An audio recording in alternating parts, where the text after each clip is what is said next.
Hey, what's up? I should be live now, and I'm sitting here in my room. Much better presentation than yesterday, I think. Uh, Whew. Having babies is far right now, says somebody. Count Dankula is a reactionary political figure of sorts. Far right. I don't know what far right is. I think a lot of people hallucinate stuff that isn't necessarily there, or they miscategorize people, kind of like AI hallucinates. They say it's like your interpretation of thing is not necessarily correct, and when you try to put people in buckets or binders or something like that, or baskets, it doesn't really work out. Yeah. Uh, People are unique in their identities and their political leanings. And I saw something the other day which poked fun at political science. So, as a degree, some comedian was up on stage and he said, "Political science. So, what even is that?" And the guy gave his response. They moved on or whatever. Uh, I'd put it specifically, the science part of it is conducting polls and statistics and doing that without violating any scientific principles. So don't like mess up your statistics through lying. Or alternatively, mess up your statistics through lying, right? Because that's what a lot of people want you to do. That's what you'll get paid to do if you end up doing polling and group, uh, sociology type surveys and things like that. But that is the hard science. And then also the science of, I guess, the social psychology of political themes and stuff like that. That's what I learned. Uh, just a ton about the world and all these different cultures that exist on it and how they live in reality and the physical structure of that, the logistics of markets and things like that. So it's basically like a business degree. You can do pre-law with that. You can enter the law school, uh, or you can do more technical things on the side. It's something that you would do if you assume that you're going to have the time and the money, and you're just going to be in the circles of people that talk about sophisticated things like markets, and your aim is a very long career of being one of these like career soaked in deep state type politicians that never disappear. They're always just lingering there in the background, and their agendas are often weird. You're trying to be your version of that, non weird.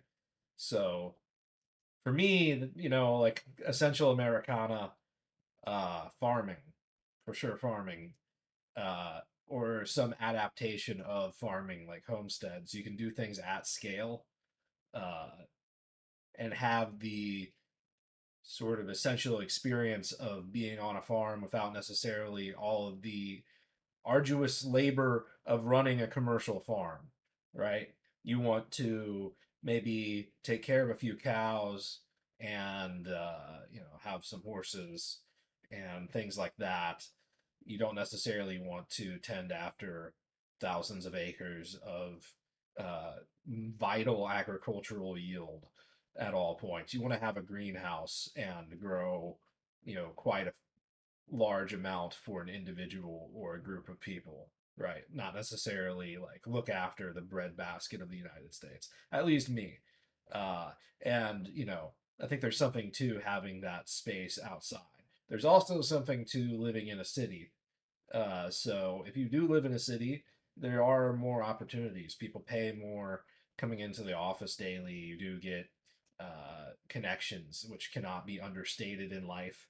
Your presentation, first impressions, and connections, and things like this, right? It's very often hard to overcome a negative first impression, and in this day and age, make a negative first impression with somebody that stalks you for a living. Good luck, right? Uh, we are a tribe of aggressive, meat eating monkeys as much as anybody else, right?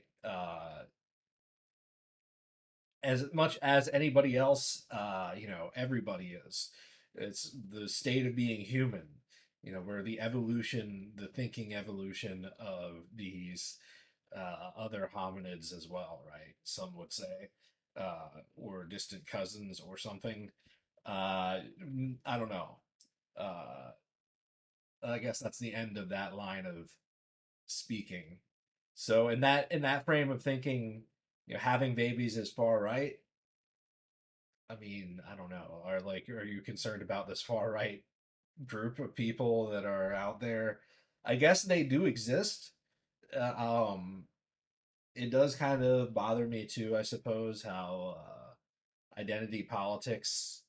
There's reasons to be concerned around every individual group, I suppose, but like demonizing other people is not necessarily like the best thing to be engaged with, right? Which is what a lot of politics is. So ideally, like with political science, you're talking about not being derisive. You're talking about being matter of fact. These are the political realities of things, which is mostly economics. It's really about economics at scale.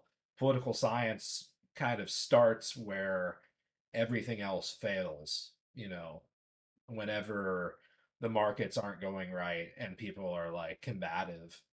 It's about like social hierarchy and status more than anything else. And, like the authority to mint money and just the reality of the empire of the United States and other empires around the world. And, like it or not, you can kind of like choose where you want to live. There's wiggle room between different areas within the United States. You know, if you get money and you spend your time wisely and acquire skills, there's ways to do things. You can go basically anywhere in the world and be set. That's what political science is like. Ideally, that's what it is to me.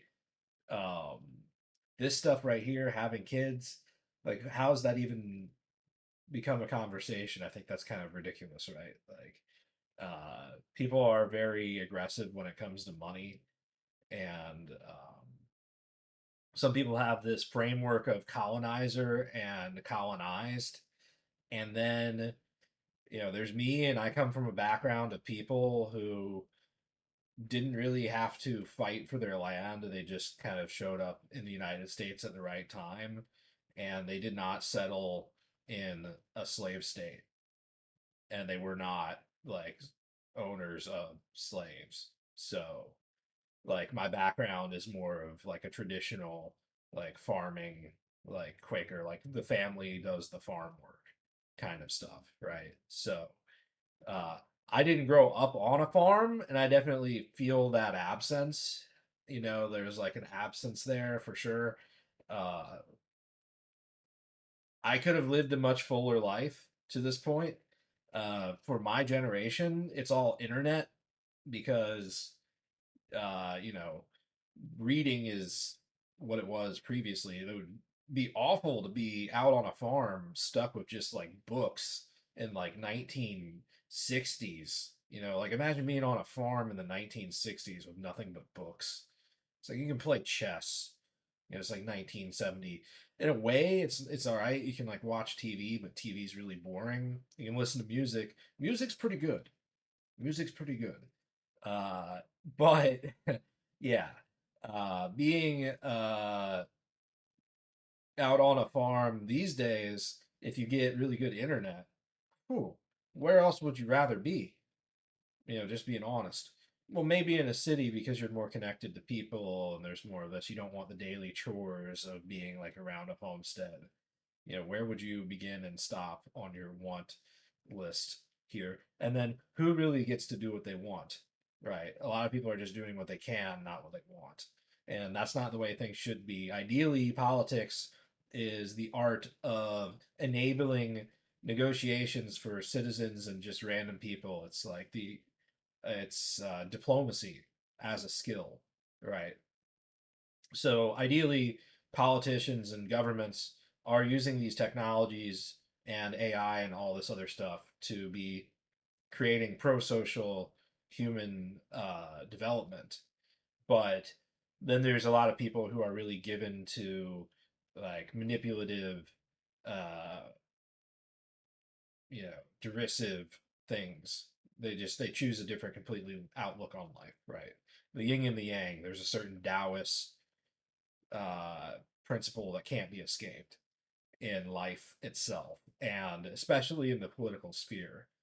And determining where the lines are drawn is almost impossible. People believe things for very silly reasons. Often you'll come across people who have their political beliefs, and you know that they're kind of incorrect about things because they're lacking sufficient information. But at the same time, you respect them, and you don't necessarily have to like air that disagreement. You can kind of just like politely agree to their viewpoint, or just like tell them, acknowledge that you're listening to them, and that you don't have to be rude about it. You don't have to be quite confrontational. There may be a time to bring a point and a time not to, and a time to let one go, and a time to just like hold on to your knowledge without necessarily uh running over somebody. If somebody comes at you that's not necessarily on your level of political awareness or cultural awareness or something, and they're talking about something in a less sophisticated manner to a lot of the people that you listen to that's political, you have to just kind of like meet them where they're at without being rude about it, right? Not to sound too conceited, you know. It's just in general that's a good way to go about life. Imagine if you have kids, right? If you have kids around, let's say you're a teacher or a mentor, or you have your own children or nieces or nephews or anything of the sort. You have to behave in a certain way around kids. It's just a matter of fact of way of being. And that engagement bait story about the bear or the man in the woods, it's a funny, weird psychological question that's just like about getting social media engagement baiting. If you get upset about people answering about that or involved in that too much in any way, I think you're kind of losing out and you're like the butt of the joke. So I'd leave it at that. I mean, obviously it comes with a certain psychological tinge of what did you uh automatically assume or imply or infer about the question, right? It's about staging of a question and stuff like that, right?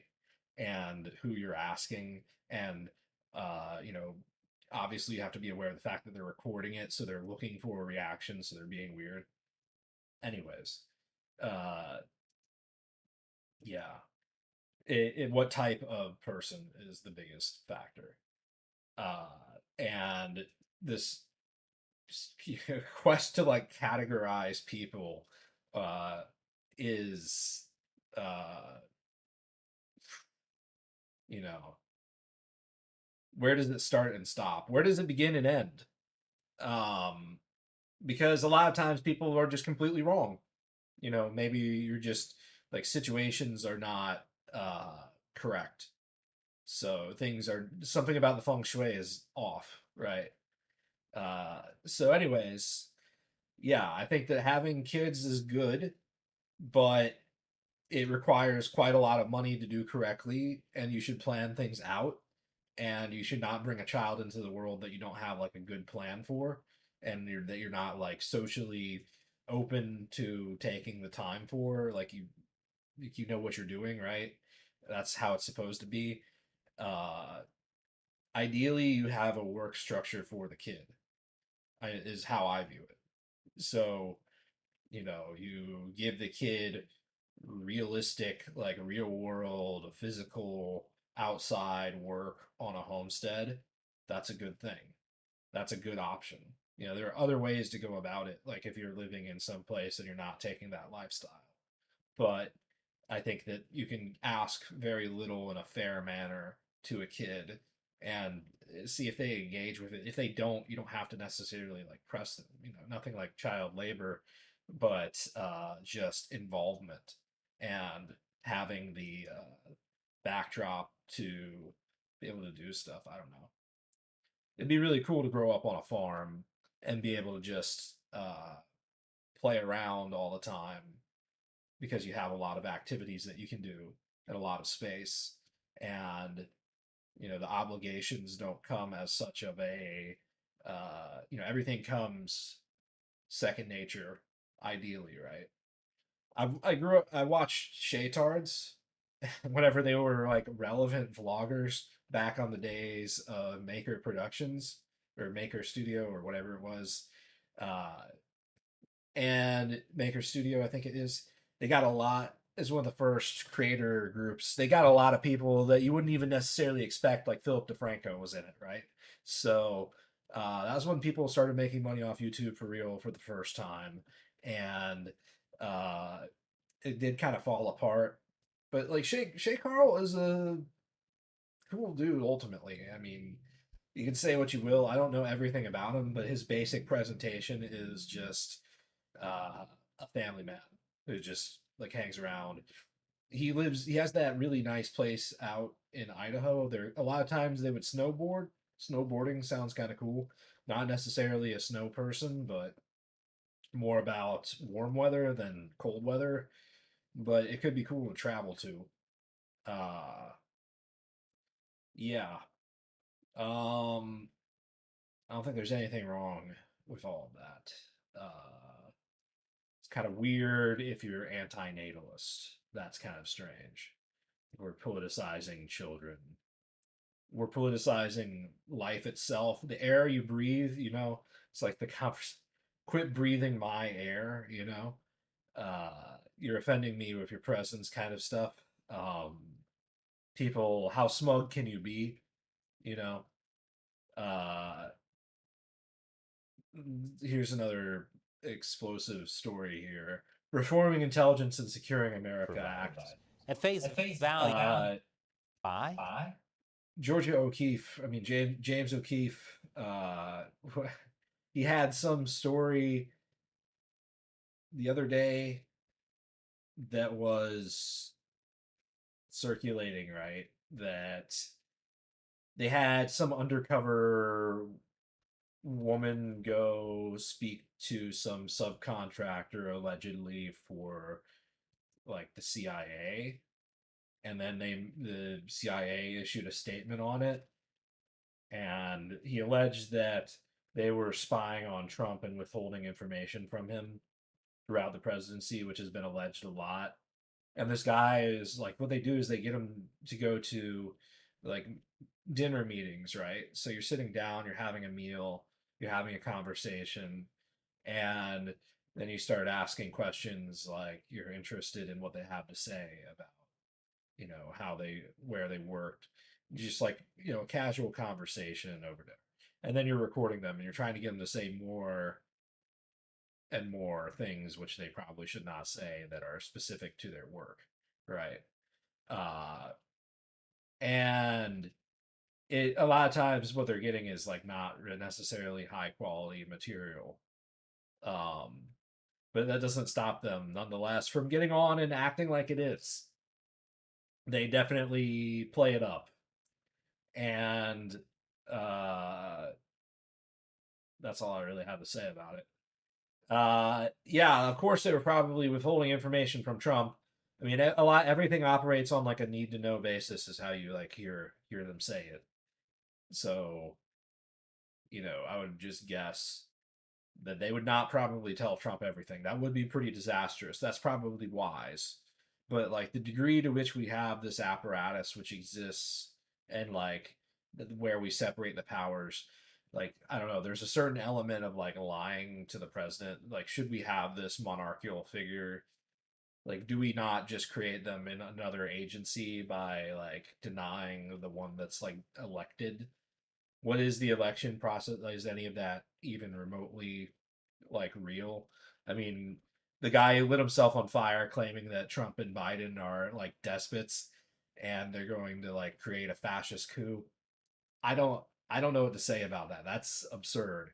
And but at the same time, to a degree, like in effect, yeah, it's like it's uh you know, steak or fish. was that Obama said once, you have two options here. It's not a tertiary. I mean, you could vote for like a third party candidate, but like not going to work out for you. You're not going to get your wish. Uh, like that joke that they told at the correspondence there. I think that's the guy from SNL without having looked him up because I was saying I don't know who he is. I'm pretty sure he's the dude that does SNL. I see him and then I'm like, I don't like this. What is this? It was a decent but very muted and bland correspondence dinner presentation. It didn't really land, but the RFK doesn't have a shot. That was okay. That was good. Because that's very true. Um, Putin installs old style Soviet privilege class, inequity, inequality growing. You wouldn't have to pay anything. What do we have in the United States, though? I mean, what do we have in other developed Western countries in general? You know, not to be so dismissive of it as a whole, but just to be realistic, like we have inequity. We have inequity, and like we want to continue a certain degree of inequity because inequity is just inherent in the nature of life. Things are unequal. You want to have rising tides raise all ship sort of thing. You know, the trickle down economics, but like actual, you know, we want to have good environments for people in general. We need to be good about our use of resources as a sum total would be my argument. I know that's a little bit uh but like each individual is delegated with their own authority in pursuing that, right? So not to try to sound like I'm a collectivist or anything, but you know, at the same time, yeah, everybody should probably do their best to, at a manufacturing level, you know, make wise use of materials. Just because, like, we don't know how much we have or how long they need to last. Like, I don't know. There's a lot of questions like those which I don't have answers to. One time, Bill Gates, he does these summer reading uh, lists, and he had something that was about that to a degree, about resource, like how much of a particular resource is on the earth, or like there might be some kind of book which breaks down basically rare earth resources and how much there is. So it's a finite amount, you know, and we're going to have to proceed with negotiations to distribute them. But there's also, you know, still the capacity for farming, which generates resources from water and sunlight, right? So, like, if there are renewable resources genuinely, and then there are some which are just way more difficult to acquire, like precious metals, heavy metals, things like these, which are required for constructing certain other types of stuff. So obviously, people have made huge leaps and bounds, but you have to have your own internal conversation around environmentalism, and I suppose that would be my platform. It's just, you know, use what we have available, try to not overuse, ration it out reasonably. I would very much be interested in looking more at statistics of like how much reserves different companies have for their different products or their sourcing of their materials for their products. For instance, right here we have a boat which is marooned. I'd be interested to know how the company which manufactures these yachts that sold this person this yacht, uh, how did they acquire all the materials? How much of that is manufactured directly by them? You know, how much of that is kind of a self-assembly Lego sort of situation? You know, obviously they're very good at it, and you know, it's commendable, but in a way, people overpay. I think there's a there's a factor of everybody winning. You know, like I said earlier about the rising tide lifts all boats. Everybody wins by manufacturing of yachts the cost of that coming down and the quality of those yachts increasing, right? Uh, like we have tons of space on the waterways for people to live that way if they want to, and creating barriers or creating, like yes, they'll be pricey, but we can also do a lot of like there's a lot of room for cost cutting because these are not like a lot of the work, a lot of the money does not come from necessarily the work itself, but the industry knowledge, right? There's a huge markup on everything whenever it comes to aquatics, whenever you're talking about anything with naval usage, anything that's like if they make it waterproof, like they laminate the wood on the interior of your boat, you know what I mean? Like that's costly, right? Like, anyways, enough about that. You can do really low cost fiberglass hulls that have whole rooms in them, and then outfit them and use cheaper materials, and they would be just as seaworthy. Maybe not quite as flashy. Um, the Taiwanese trawler is the perfect example. Everybody uses it as a because it's kind of a working boat. It doesn't really go that fast. It's not like a yacht. So people use that as an example because it can't be that expensive because it's more for working, right? Something that is a way of life for a particular group of people. And there's a lot of old ones. There's a lot of old ones. They're not particularly flashy. Rich people don't want them. So that gives you evidence in my mind that there's room to work on those prices. Like you can give a better offering of what you're supplying in terms of selling the boat to somebody at a reduced manufacturing cost and then pass on the saving to the consumer while still getting a hefty margin and making a really good book of business, right? Like there's room for some sort of uh, naval revolution in my mind. Because living on these things or like being on these things is such an enjoyable experience. But that's only for the young and the able bodied, right? To be fair. So it's like it is a limited audience. And then on top of that, it's the young, the able bodied that like being on the water that actually are going to do the thing, So some people don't belong on the water, apparently. A lot of people that want to drink, I don't know about drinking on the water so much because that's like you go into problems pretty quickly when you think that you can drink and boat. I don't drink, so I'm good on that front. But a lot of people they like they want to go get drunk on a boat. That's what they think about when they think about boating.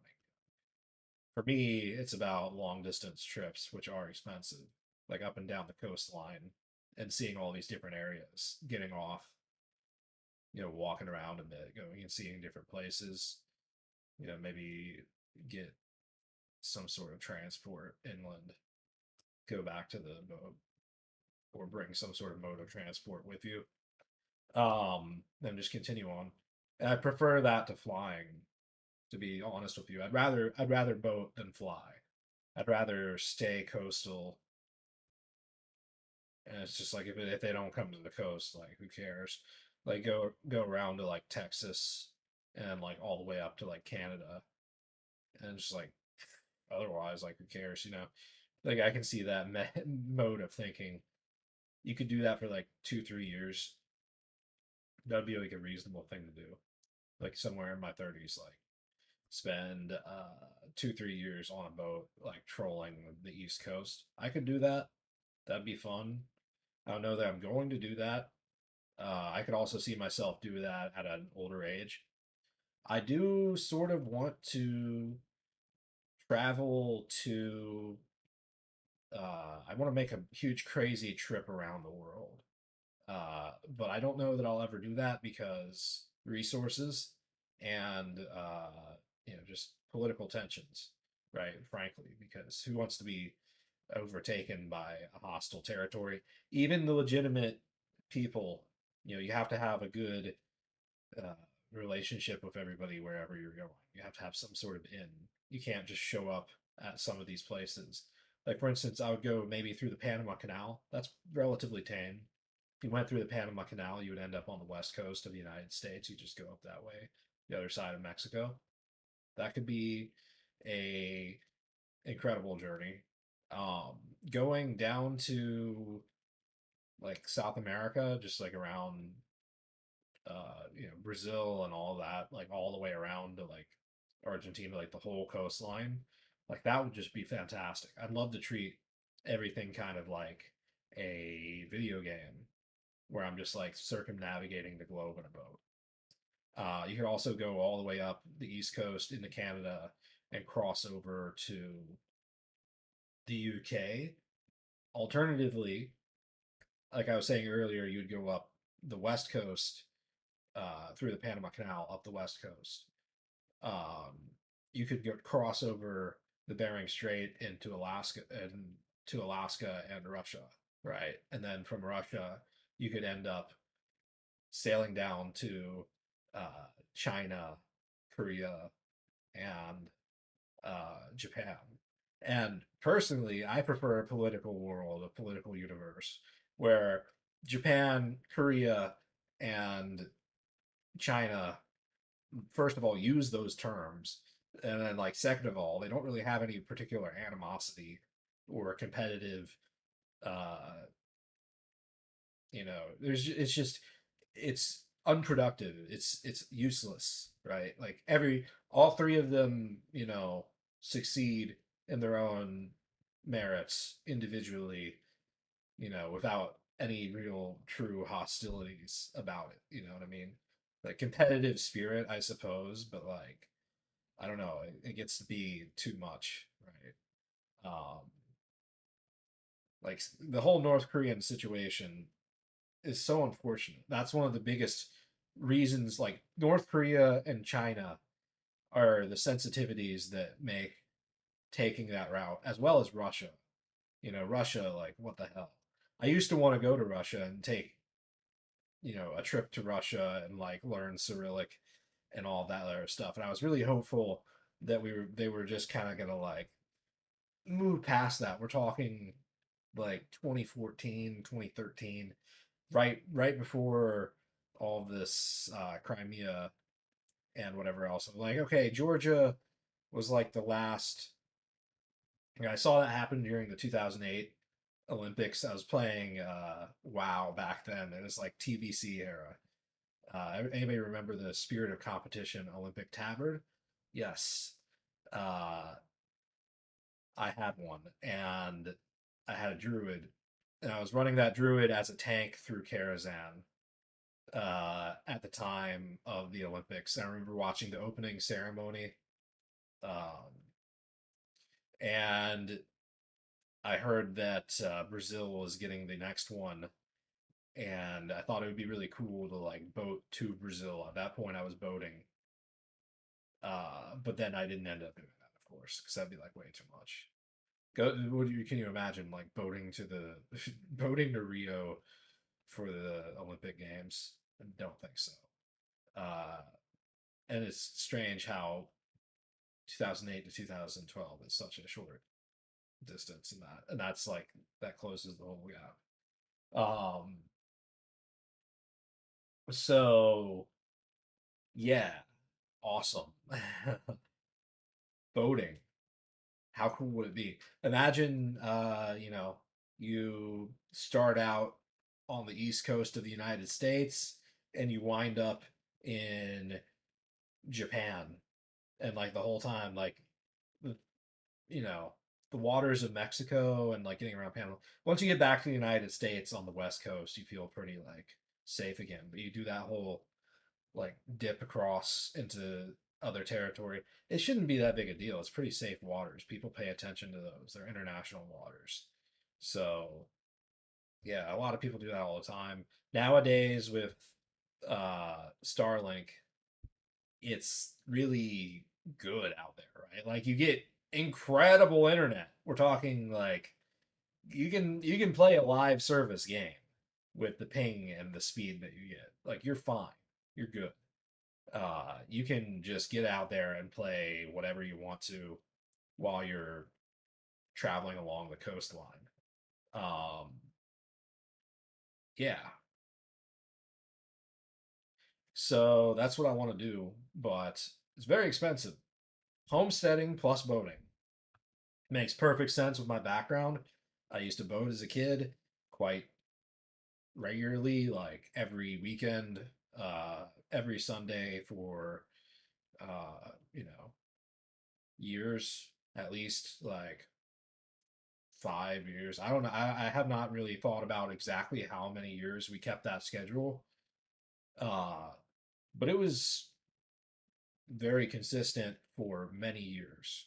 At over 4 years of weekend fishing with very little exception. Definitely in season, you know, um, around springtime into summer. Some summer fishing, but not necessarily as much as spring. Spring, whole lot of fishing. Uh, so not necessarily a huge fisher though. I will be honest. The thought of doing deep sea fishing, I definitely would if I had a boat. I'd probably become more into fishing, but I'm not necessarily angling at this as an angler. Yes, I said that. No, I don't really necessarily need to fish for the experience to be complete, but yes, I would. Uh, for me, it's about being on the boat and traveling and being able to be like in the sun and like be at these different regions without having to pay for a hotel or anything like that, or you know a campsite or whatever else. uh that way, yeah, you just travel and you always have, it would be like in this room, right? My goal, my dream boat. I've looked at a lot of yachts on Aquaholics, and my dream boat would be one of those large cabin ones. They had one that was like a James Bond yacht. I'd really like that James Bond yacht, but it's also a little bit old. It's like from like the 80s or something like that. Uh, they used to have grand foyers, you know what I mean? For and the size of the yachts, they were big, but they weren't quite as like large as the yachts these days. Like I'm pretty sure Skyfall, like they had a yacht there too, or something like that.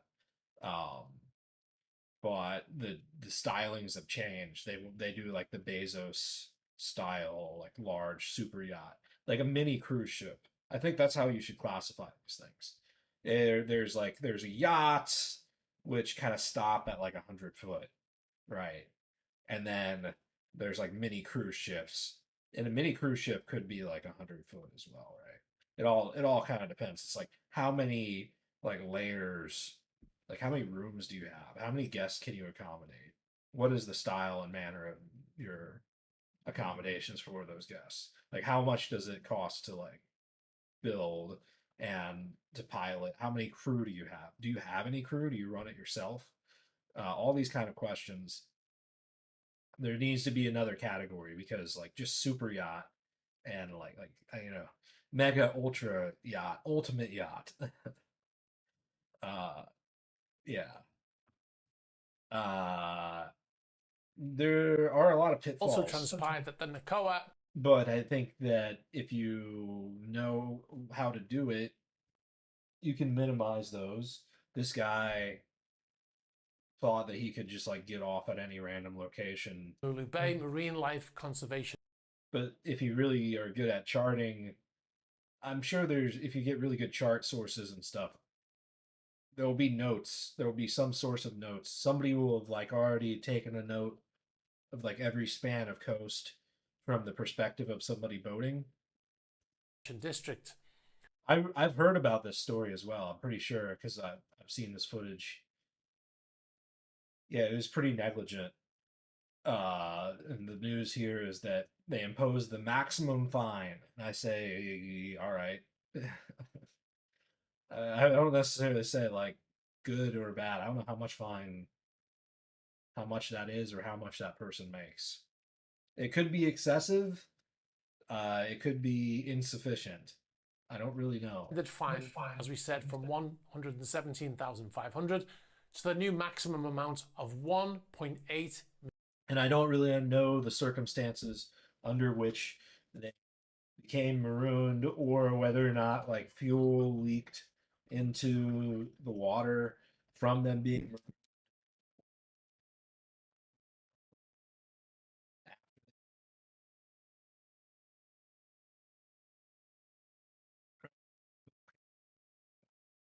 $1 million. In actual fact, the exact amount is 1.8 mil. That's a lot more. 1,818,851.97. This was after hearing testimony from local members of the community.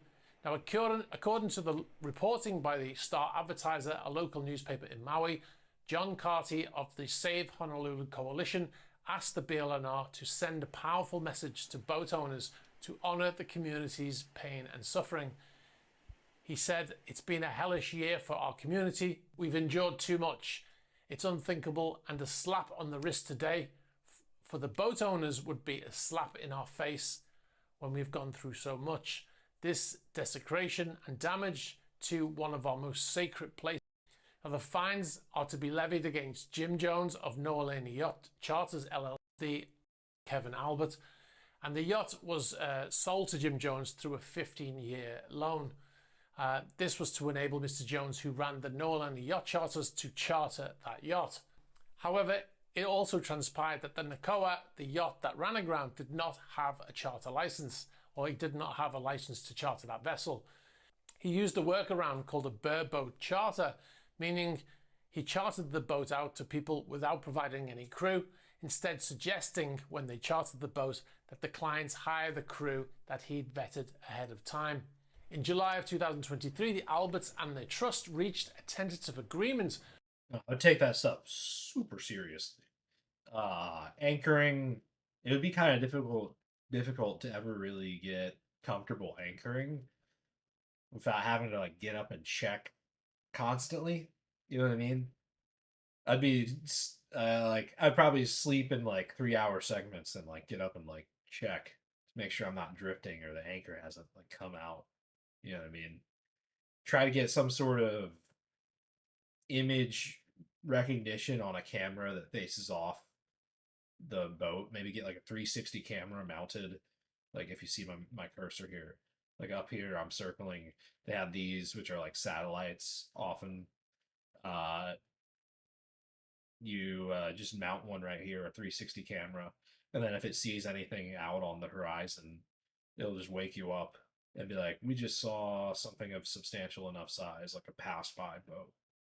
If you were parked out somewhere where there was no other like vessel around, With the board to pay at night, and then you also need a light. You need a light so people can see you settlement if you're out in on the the amount water. of Right? You can't just like sleep on your boat at night. 170. People will run into you on the water. It's like you don't think it'll happen, but it'll happen because you don't think about visibility. And somebody will come through without watching their speed, and they'll just like walk away from the controls because just being up front, you could do that. You can do that. Like you don't have to sit on your if you were to like move from your chair in your car, right, and just leave the steering wheel, okay, like you'd crash immediately, right? If you didn't put it in park first, it's just gonna roll away, right? You can't do that. It doesn't work. If you're on a boat and you have the boat going in a direction, just kind of churning water and somewhere, you can walk away from the controls and it'll just keep on going. And most of the time, if you're out in the middle of a very long alleyway, you'll be fine. Nothing will happen. You won't hit anything. You'll be good. But then, if you get a bunch of drunkards or people who don't take their stuff responsibly to get a hold of a boat for a party or something like that, right? They're not actually like people who know how to operate a boat. They just get a boat, right? That's when you get accidents. And so I'm very much not a drinker, and I would never bring alcohol on the boat really for myself. I'd be like, okay, if somebody else wanted to bring alcohol for themselves, you go ahead and do that, but I'm not going to drink it. So, uh, yeah, I'm not going to be like handing out alcohol either. So, I mean, I don't know how I feel about that. Like hosting a party, you have to have alcohol. I wouldn't really plan on hosting many parties on my boat, although it could be cool. How cool would it be if so there are a lot of gimmicks out there, right? So this is kind of gimmicky. Instead of like a streamer house, you have a streamer yacht. So you get one of these yachts that are pretty expensive, and then you just like go around to different places. So for instance, I think it'd be pretty funny to see Asmongold on a boat. He'd probably like get really sick of it really quickly. And I don't know that I would necessarily be the person to do this, but you could imagine a series where you just take a boat to a city. So Asmongold is in Austin, Texas, and Houston is port side. So I could just like take the boat to Houston, and then he drives there or flies there, and it's not that far of a distance. And then you just like take the boat to another city somewhere to like an event or something like that, or just like you have some sort of objective, right? Just like you go somewhere and do something, and then you take him back to the other place, or you take him somewhere else, and then you could fly out of that other city back to Austin, right? Uh, that'd be a pretty fun series. You could imagine, and then you'd have on the boat, right? It'd be like a hotel room. It'd be like a hotel room quality. I'm imagining like a good, solid guest cabin, maybe two or three, and then you could have like a couple different people on board, right? And then you have like the captain cabin, and then you'd have the main room, the main like I would want to get one that's like this size, like as big as this room, but imagine just set up or bigger than this room, even some of them. But the effective space is kind of like a LAN center. You have a couple of gaming monitors and gaming PCs, and you have Starlink, and then you can just stream. Like he could just do his normal stream. You could do your normal stream, do whatever it is that you do. I don't know, special events. Or alternatively, no guests, just disregard the guests. You do that yourself. You don't need to have any guests. Um it's just like hang out with people from your yacht. Why not? Document it. Interesting stuff happens. Be going different places. Need good cameras though.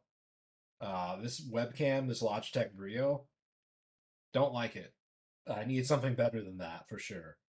Um, There's just a number of things about it I don't like. The image quality, I don't know.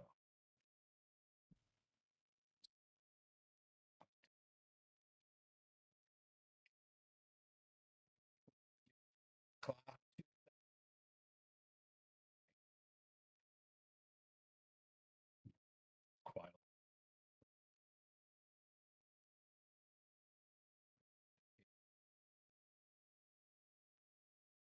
I have time play. What I'll do is I'll take breaks, massive breaks, like in between expansions or patches. Uh, then I'll play very intensively for a period of time. Um, Played TBC and Wrath, but like originally, but nobody cares. So that's enough said about World of Warcraft. I will be doing probably though a Pandemonium stream, whatever that. I think that's what they're calling it, Pandemonium Time Walking. Uh, so Mists of Pandaria, um, where 328% experience is my believe percentage, and so you level 3 times faster. Start at level 10, and it's all Mr. Pandaria content. I'll probably do a stream of that whenever it comes out. I'll do a long marathon stream of that, and it'll be fun. That's what's up. Doing long launch party streaming or just gaming marathons of World of Warcraft is what makes it fun. You're either botting or you're playing a large amount all at once. Like you get really into the game and you just like you don't log off for like 20 hours and then you're just like, whoa, I just made so much progress that, it's ridiculous. So 2 ways to go by in my book. And then you can also be one of these people that play it like a 9 to 5. That's what always kills it for me is raiding is like a 9 to 5 job in some people's a lot of like you'll I've raided with a lot of random pickup groups and a lot of random guilds and just listen to people without necessarily like taking control of the group, right? And some of them, they're just like you can tell that whatever job they work is just like some sort of office job where they, uh, it's just like another part of their job as like a manager somewhere, to run a World of Warcraft guild. And a lot of times these sort of people have personalities, which I'm trying to think of a politically sensitive way to describe it. Uh, you know. Yeah. Well, what happens whenever you manage people or you have any sort of position over somebody is oftentimes you'll have an inflated sense of self-worth as of that, which can be a healthy thing for the human ego, but also sometimes it gets out of hand, right? Like it's totally okay to have like social hierarchies with positions who are, you're somewhere among an array of people, how you sort that and assess it, who knows like who's winning and losing in life at any moment, who is really, it is a lot more nebulous than you think. But money, resources, seeing as life as a resource game, it's about who's, you know earning or, moving towards earning. you know like who's already gathered a lot of resources, has access to a lot of resources. Um, these days, any random person can create their own live stream. They can create their own network. They can create their own thing, for better or worse, myself included. This isn't necessarily groundbreaking, most interesting thing that you can watch. It's not, but it is mine. It's uniquely mine. Uh, and that's exciting. Uh, just really have a lot of energy. I want to go run. I really standing up earlier doing a mic check and talking about how I should be running. I should be doing something. I should have a much bigger room than this. Um, if I were on a boat, I would definitely have a treadmill at that point on that boat because that's another part of the boat, the theoretical boat that does not exist. Um, yes, homesteading and boating, and World of Warcraft, and other video games too, and not so much movies and stuff. And I don't really watch Netflix or movies or TV.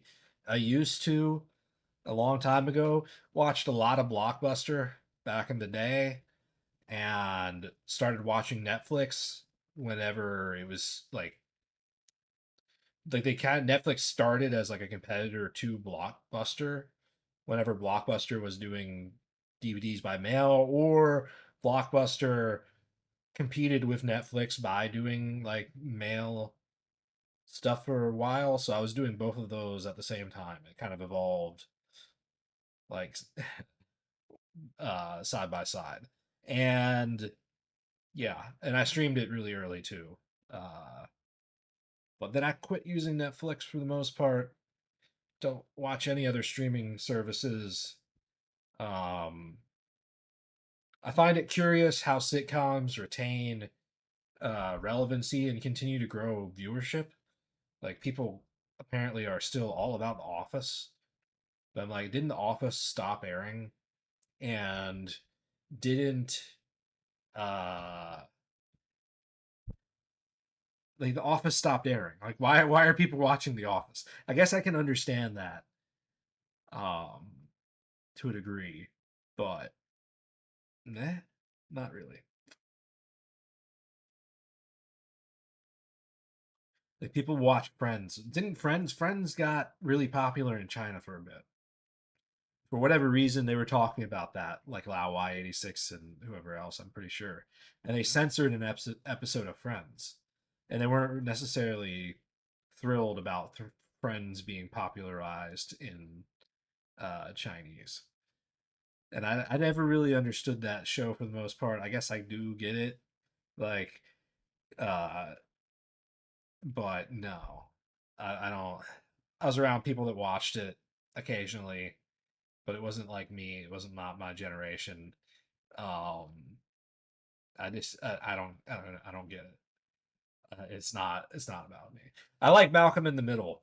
I like Malcolm in the Middle was a good show because uh Dewey and what's his face Bryan Cranston.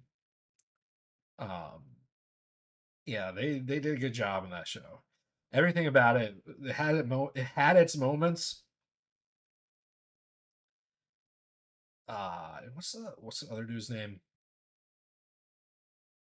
The older brother who like went to Alaska and lived on a farm or whatever. He like ran away and joined the military and then lived on a farm. He had like this crazy life, and they just like brought him in occasionally as a guy. I don't know. But at the same time, I'd watch clips of that show maybe once in a while, maybe like once a year or so. You know, you think of like a clip from the show or something. The wood chipper bit, stuff like that. They did funny stuff. Um, but no, not gonna go back and watch like Friends or The Office or any other sort of sitcom. I ain't got time for that. I don't know what I'm doing, but it probably ain't gonna be watching a sitcom.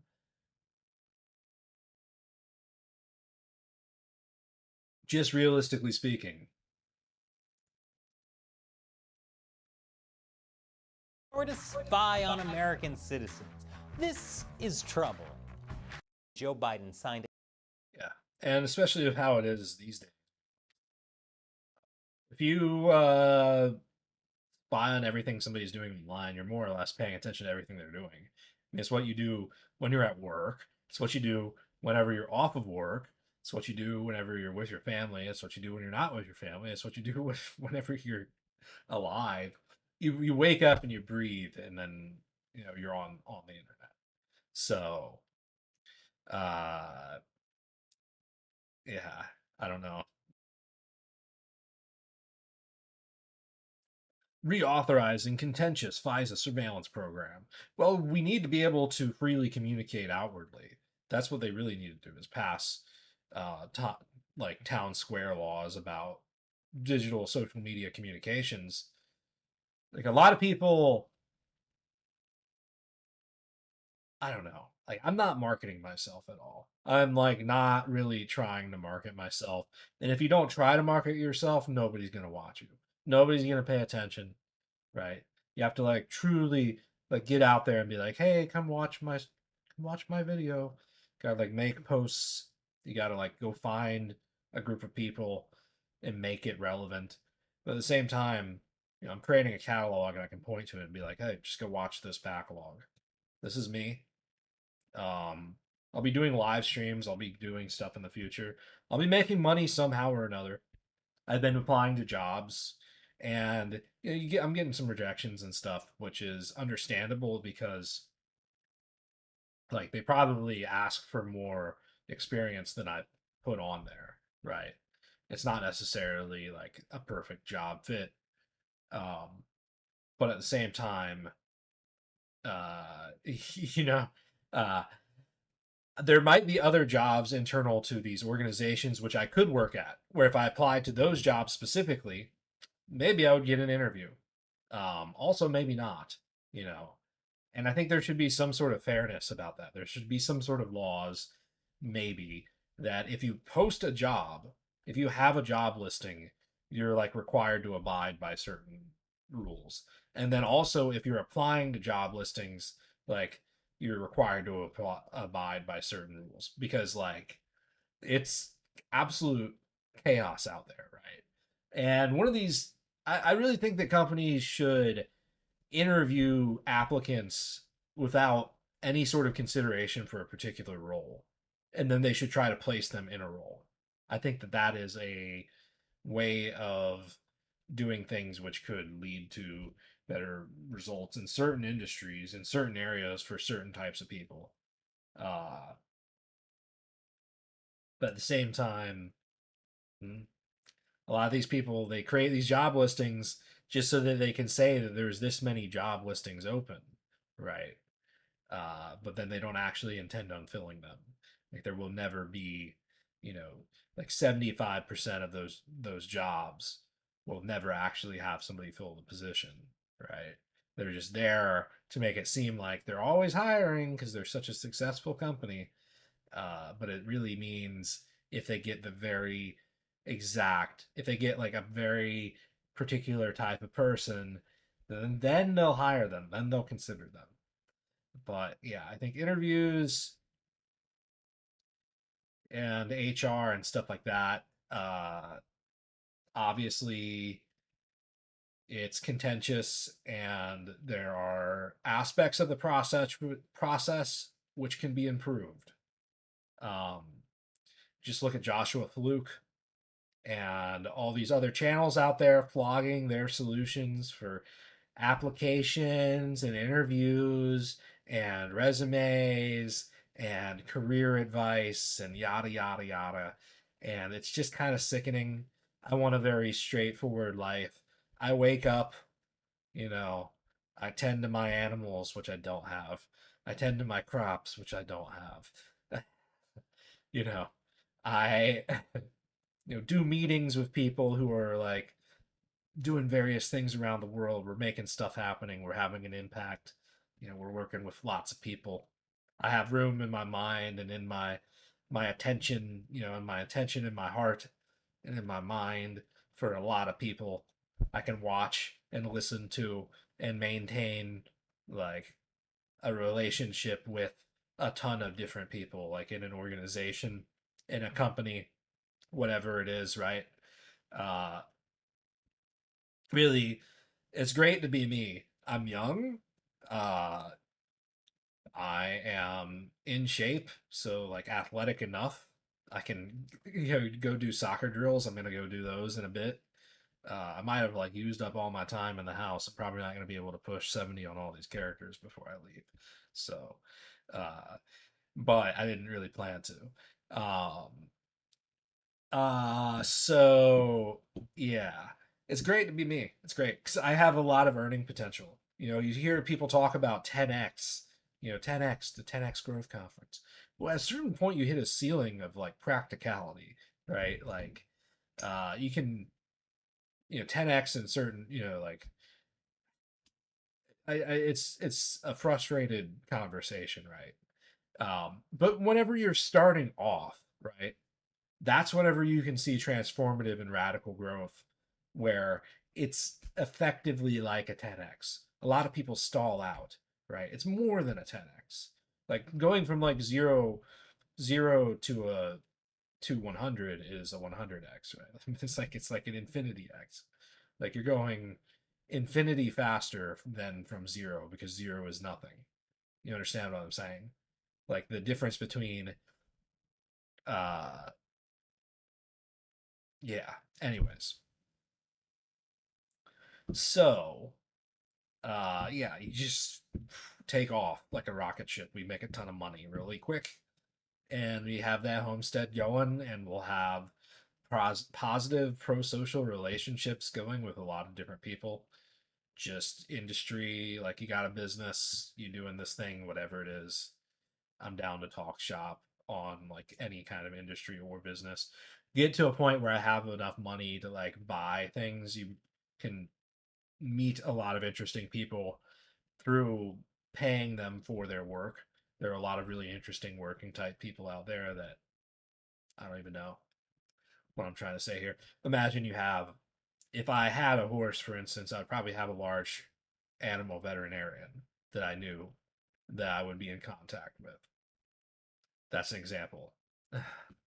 So, Biden signs bill reauthorizing contentious FISA surveillance program. A bill Anybody required is anybody surprised at all? Are there any questions? and terrifying centers. There are newsrooms are bugged by the government, and journalists won't be able to reassure them that they're not because, for all they know, the building maintenance worker is an involuntary government spy. Let that sink in. This bill would somehow make people trust news organizations even less. I didn't think that was. See, forget all this. We're about proliferation and massive qualitative and quantitative growth. You know, there's qualitative, quantitative, and a lot of people look past the qualitative for the quantitative, and that is not the way to go. It is not the way to go. You want quality and quantity. If you ain't got both, then you ain't got nothing. You gotta have both. No good making a lot of useless things. You see that in manufacturing. You know, people will make things which are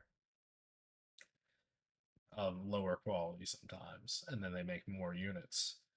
But it would just be better to make fewer units with higher quality. So,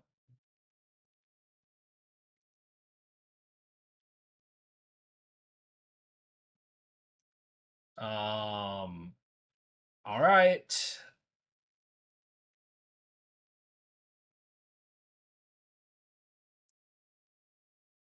Somebody's honking outside. It's probably the deep state trying to tell me that I'm being watched right now. They're trying to warn me.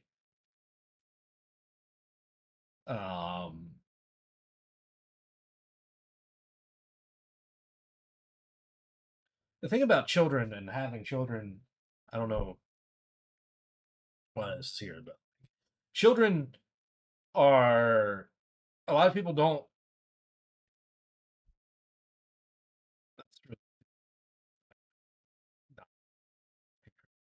At this point, you're so late that you're making money by. Anyways, I don't know what a lot of this weird stuff is. My recommendations get weird as hell.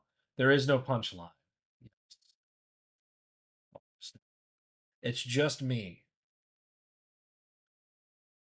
No children. Children are annoying a lot of the times because people don't know how to raise children, right? They don't know how to raise kids. So they put them in front of a screen, they put them in front of an iPad, and they watch gobbledygook, or they baby them too much and they create kids which are like not behaving in the modes of an adult, right? And there is a certain like nature of being a child or being a kid, right? That you want to like respect. But also it's your job to sort of place the information which is relevant to them in their real lives like into their life, right? And give them their habits that they will continue for the rest of their lives. So basically my assertion is that you don't want to uh you want to encourage more educational informational language games, right? So like language in particular, you really want your kid to pick up language as quickly as possible and be entertained by language. uh Language and numbers, right? So um instead of watching some Disney movie for the 100th time, You watch it. There may be a place for Disney movies, but a lot of people will just kind of get bullied by their kids. Their kids will just bully them around, like, put on the show, and they'll just run around the house like the parent kind of zones out and doesn't pay attention to them. Instead, you have to create a set of, like, you have to like really like work with your kid and get them interested in the idea of like segmenting out time and learning things and making progress on the things that you learn, right? And it's like you provide a lot of outdoors activities type stuff. So knees over toes, he has a way that he discussed with raising kids, which I think is pretty good. From everything he was saying, sounds about how I feel about everything. Maybe he's going a little bit more. I don't know. He might be doing some more stuff that I haven't thought of. I can't. It's been a bit since I watched that. But yeah, he's a good example. I think there was a point in time, some act was enacted back in the day that made it such that schools became this like federal project, right? The what we know today as public schools were created by a certain act of some president at some point, I think. And before that, they had, Little House on the Prairie type schools where every uh, age group was in one classroom together with one teacher, or like maybe two teachers, or and the kids taught each other, and there was overlap between age groups, and a huge difference between one school to another in terms of the quality of their teaching and the subjects of their teaching, and so there was probably some merit to standardizing education, but then we also kind of lost the good side of that upper end of the bell curve of the other application, right? So like homesteading in a way was an art, and then we kind of dismantled it, right?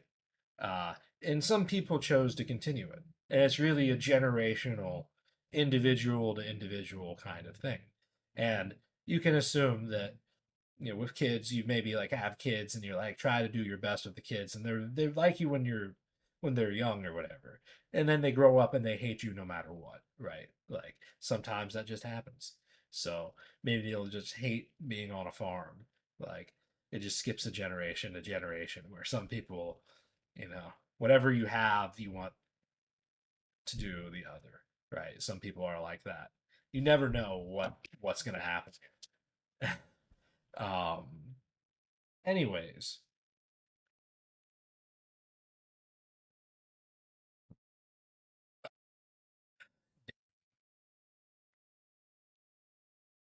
31 pounds in 31 hours.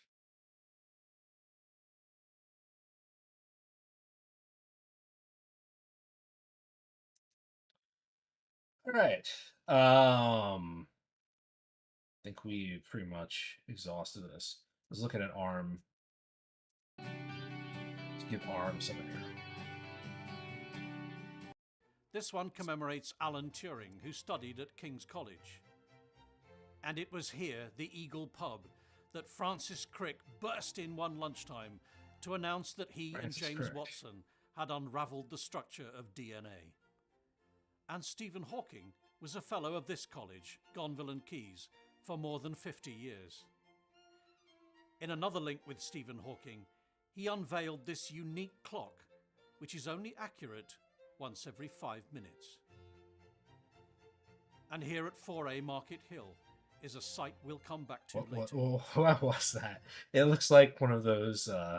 If anybody out there has ever seen those fake mermaids that were put in like traveling shows back in the day, like freak show, circus type stuff, they would make fake mermaids, and kind of look like that.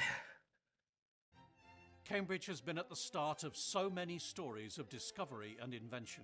Today I'm going to start to tell just one of those stories, the story of how ARM grew to be the company. Someone who was. Okay, well, I'll have the full 9 minutes here. 1770 in the barn here. So, why did Acorn decide to send you all out here rather than keeping you in-house? Well, if you remember, back in the 80s, the home computer market had collapsed and Acorn was running out of money and had been refinanced by Olivetti.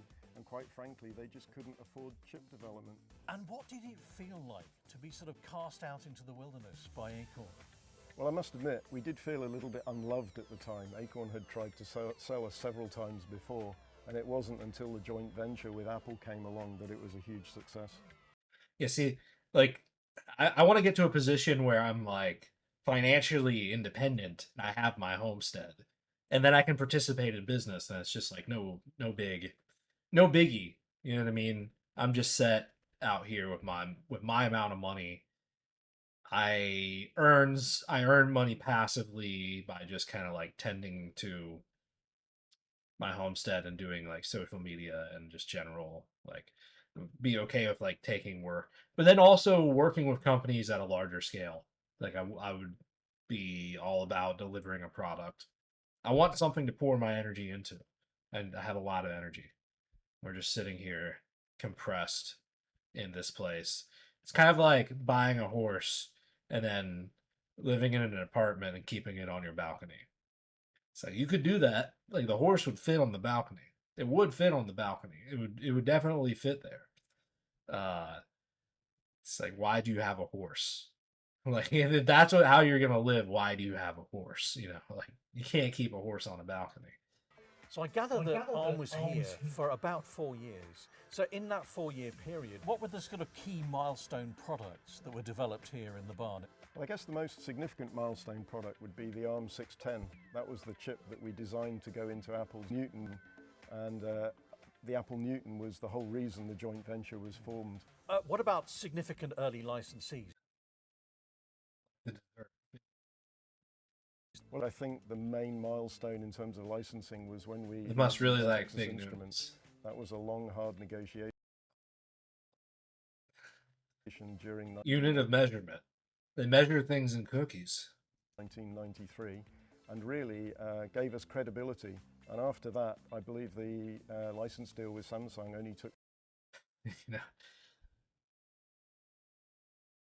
So here we are at Cambridge's Centre for Computing History. This is a fabulous Aladdin's cave of artifacts from the history of... It's a 3-micron technology, 25,000 transistors, and it ran at 6 megahertz. Did it work first time? Of course it worked first time. But the interesting thing is that when we were testing it on the bench, the ammeter was showing no current was being consumed at all. And it turns out that the test bench had a fault and the chip wasn't in fact being powered, and it was running off electricity it was able to harvest from leakage currents from the other chips around it.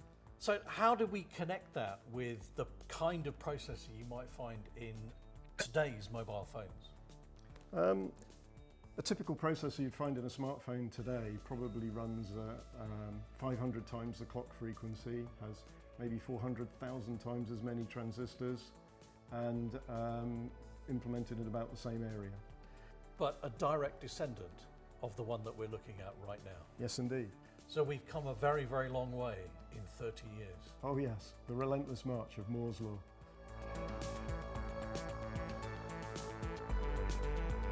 So John, the next item that we need to look at is this one here. Tell us about this. Oh, well, this is an Apple Newton, and really it's a bit like an iPad, but 17 years too early. What's the connection with ARM? Well, ARM was formed as a joint venture between Apple and Acorn to create the processor, the ARM 610, that powers this machine. Why the joint venture approach? I think Apple were somewhat reluctant to rely on a processor from Acorn, and they were very keen to have access on it to the ARM because of its extreme low power. And so the joint venture was formed. So this device is the catalyst that started it all. Indeed, yes. So while the Newton message pad might not have taken off the way that Apple hoped it would, many of ARM's subsequent designs were extremely popular and very, very successful. And ARM adopted a tradition of cracking a bottle of champagne to celebrate each of those successful designs. And here in the museum, we can see the first 4 of those. Now, John, I know you have a special connection with this first one. Just tell us about it. Well, this one here was opened on April the 26th, 1985, to celebrate the first ever working ARM silicon, at 3 p.m. to be precise, and you can still see the date on the label. And finally, John, I want you to tell me about this phone. Ah, yes, the Nokia 8110, also known as the banana phone. This is the phone that Keanu Reeves used to save the world in The Matrix. Great stories, but what's the ARM connection? Well, this is the world's first ARM-powered GSM phone, and inside here is an ARM7 TDMI integrated with a DSP chip made by Texas Instruments. This phone and its descendants sold in millions. So it's true to say, I think, that this phone really kick-started the explosive growth of ARM in the second half of the 90s and took it through that IPO in 1997. Thank you so much, John, for helping us bring the first 10 years of ARM to life. You're welcome, Chris. My pleasure.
Mr. President, your reaction to this videotape of the CIA individual talking about how the CIA directors withheld information from you?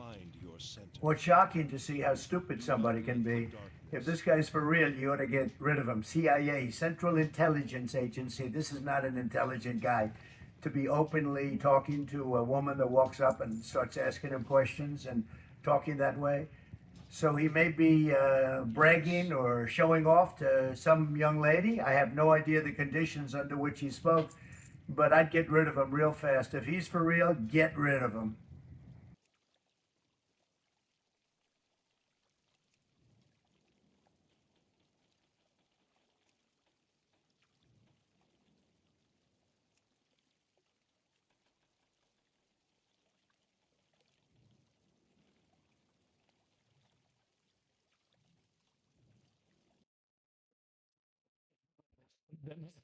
Is that so much different than these other countries that we're supposed to be so much better than? Maintain I don't know. focus. Strange. Politics is tricky.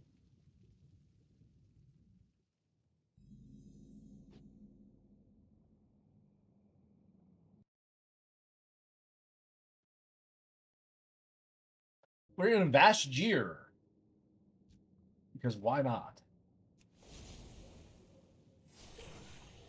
Dragonfly underwater.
A few years ago, I made this disc launching gauntlet. It was supposed to make me better at disc golf, but it just kind of ended up being dangerous. I couldn't let that stand, so I made this. It's basically a disc bazooka. This thing is designed for accuracy. It has full control over the speed and spin of the disc. And once we get sights on it, it should be able to snipe the basket. And I'm hoping it can make me as good as a pro. It's also insanely powerful. It can shoot a disc faster than any human. So we'll definitely be having some fun and shooting it at stuff. And yes, that's a sword. I'm also going to show you the trials and tribulations of getting this thing working, and you're in for a treat because it was terrible. It really wanted to tear itself apart, and it refused to work in reality the way that theory said it should. So I had to rebuild and rebuild and rebuild. It has so many parts. Now that I have this, I think there might be a simpler way to do it, but is there a cooler way? I don't know. This is pretty cool. If you're not familiar with disc golf, it's very similar to real golf, except instead of getting a golf ball into a hole, you're trying to get a frisbee into a basket. The second most important thing to know about disc golf is you never call it a frisbee, it's a disc. Frisbees are for babies, discs are for men. And at the end of the day, you're trying to get the disc into the basket with the minimum number of throws. The discs fly like little airplanes, so any variation in wind or how you launch them can make them go to completely different locations. In fact, I think it's physically impossible to consistently get hole-in-one. So my goal is for this to make me as good as a pro. Get to the basket in a couple of throws and then snipe it in.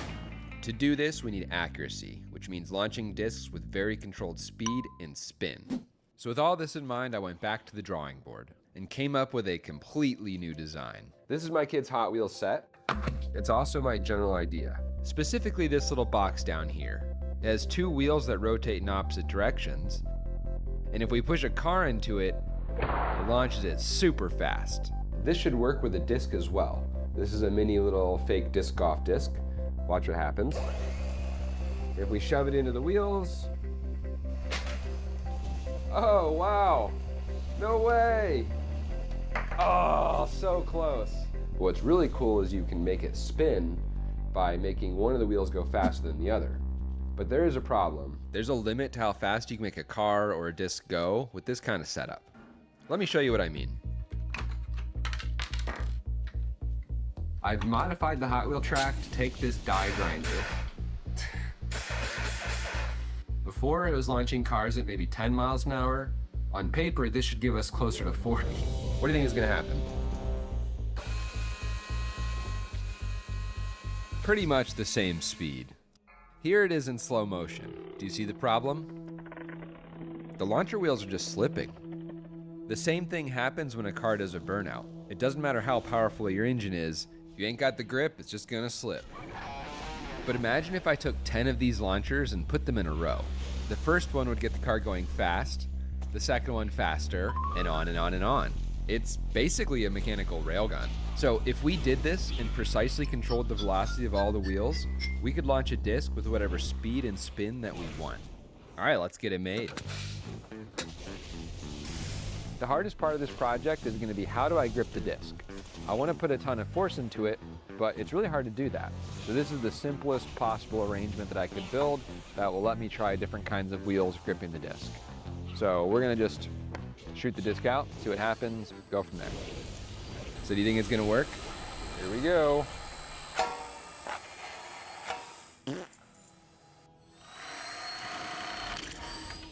I probably should have put a little bit more effort into it. This is a great example of how destructive vibrations can be. I'm gonna have to be really careful with this. Well, I'm glad I put the minimum effort into this thing because it stinks. Remember how I made a big deal about slip?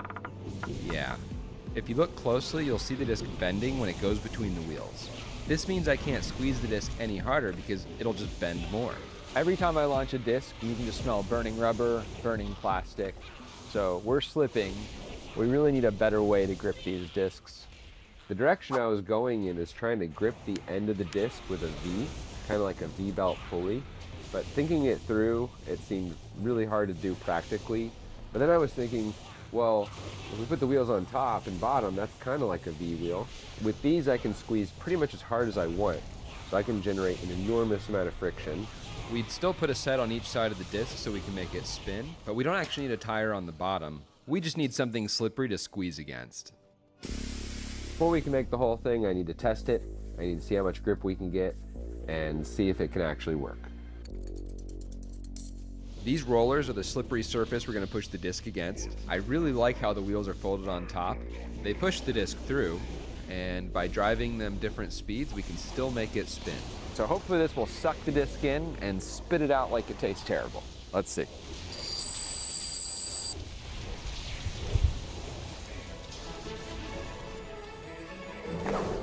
Pretty clear the discs just aren't getting any spin. They're coming just straight out, which makes them very unstable. We need the disc to spin so it acts like a gyroscope and resist turning over. The wheels driving at different speeds should be able to spin the disc, but when the disc goes between two sets of wheels, it's touching 4 wheels at the same time, and it can't spin. It gets totally locked. You can see how much the tires are rubbing on the disc when this happens. I think what I need to do is spread these wheels out so that the disc isn't touching more than 2 wheels at any given time. So we're going to redesign and remake a bunch of these parts to stretch it out like a limo and see if we can get that to work. It's pretty much the same thing, just slightly different. Like twins. There's enough space between the wheels for the disc to spin freely without jamming up. Really not a lot to see for so much work, but hopefully it'll make all the difference. So let's find out. Okay, that is totally spinning.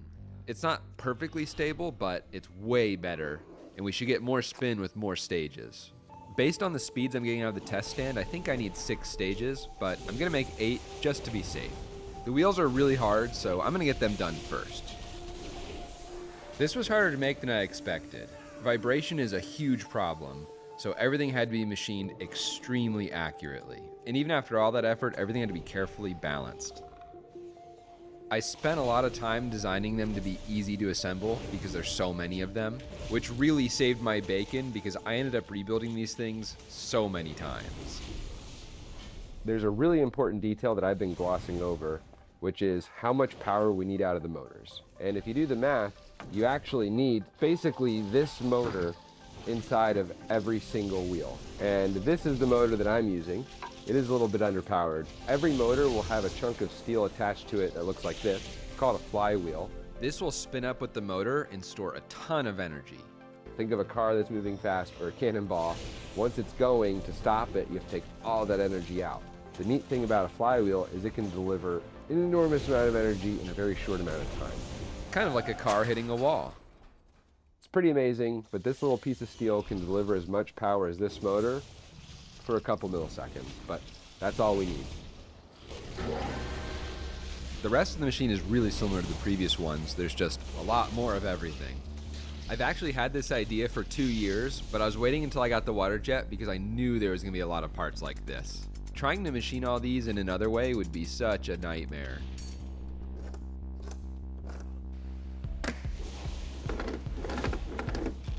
Thankfully, a bunch of the parts can be 3D printed because there are so many parts.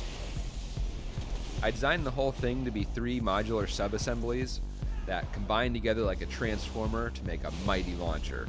This makes it a lot easier to assemble, and if I destroy something, it's a lot easier to repair.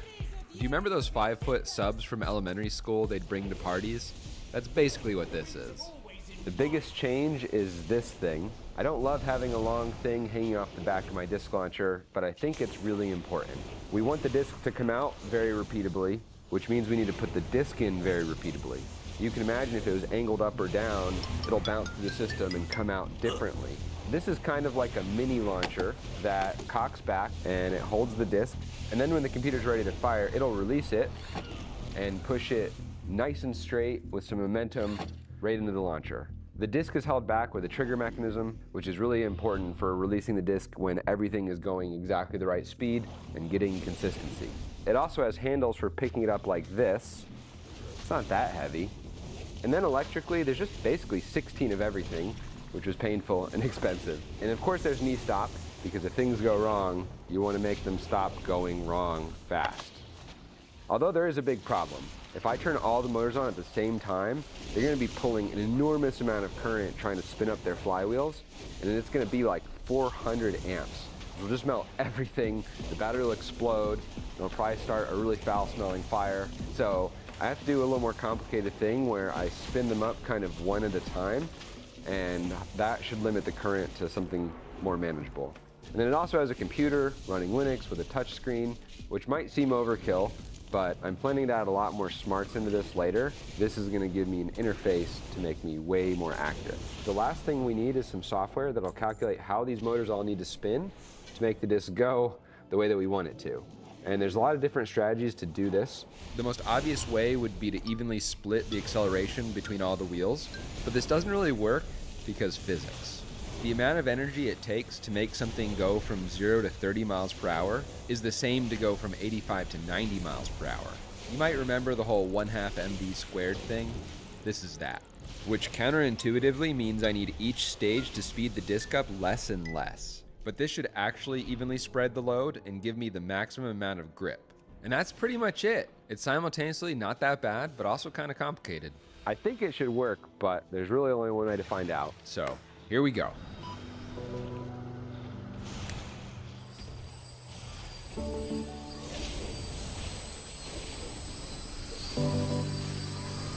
we go.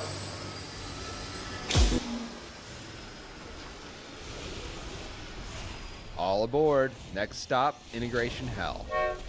When you put all the pieces together, it never works. I started off strong by blowing up half the motor drivers. But even worse, it's throwing discs even worse than me. I thought we fixed this. I see a lot of problems. The first is the disc doing this. It's not supposed to swim like a whale. It looks like the disc's able to dip down between the rollers, and then it pops up, and then develops a really bad oscillation. Basically a bucking bronco. So I'm gonna try to put a guide right down the middle, and that'll hopefully stop it. So let's see.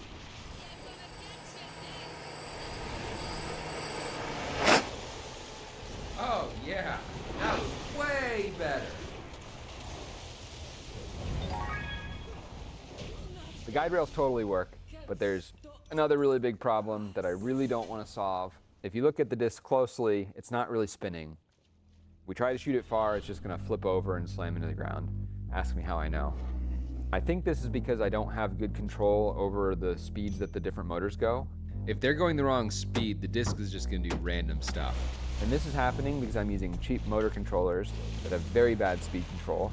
If I tell them all to go the same speed, they all go different speeds. We could either buy thousands of dollars worth of nice motor controllers, or we could do some really annoying engineering that I don't want to do. All right, so I've been doing some engineering, and this is what I came up with. What I'm going to try to do is measure how fast each wheel is rotating using one of these.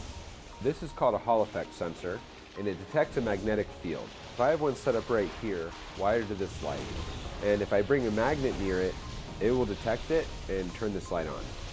If we strategically place a magnet on each wheel and put a Hall effect sensor nearby it, we will see that magnet every time it spins by.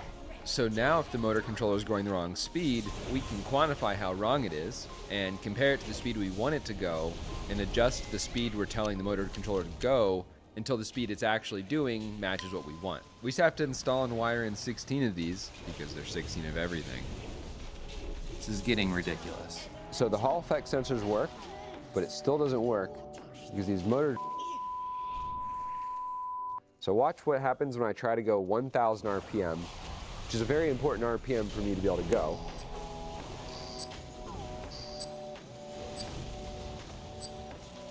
The motor drivers will not go below 2,500 RPM. So I think the right thing to do would be to get motor drivers that can go the speed that I want, but we're in pretty deep now, so I think it's time to go full sunk cost fallacy and just try to fix this in software. So here's my plan. If I want a motor to be going slow when I fire, I can just turn it off before I fire and let it slow down. And right when it hits the right speed, boom, you're fired. But it's tricky with multiple motors going different speeds because they need different times to slow down. But I can have the computer calculate when to turn each motor off so they all reach the right speed at the same time. And when that happens, you're fired. And when it works, it looks like this.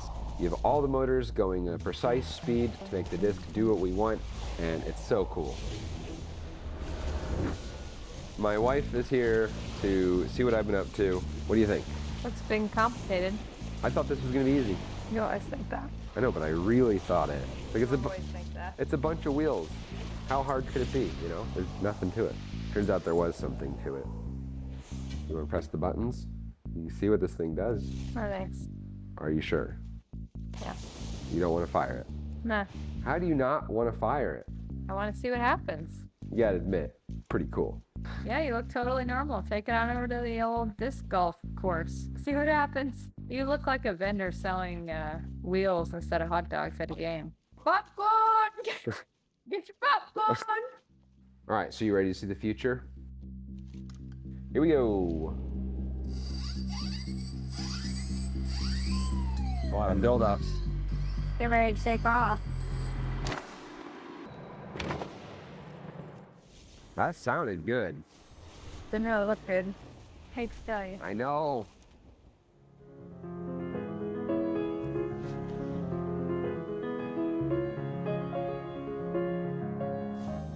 Why? I thought I was done, but instead I got 2 weeks of pain. This has been driving me insane. It was spinning before, now it's not, but I think I figured out what's going on. It's almost the same thing as before where the disc would get locked between 4 wheels, but it can't physically touch 4 wheels. But I did increase the compression of the wheels on the disc, so now they're making first contact with the disc here instead of here, which is really good at stopping spin. And I've tried so many things to try to mitigate this, but most of them didn't work.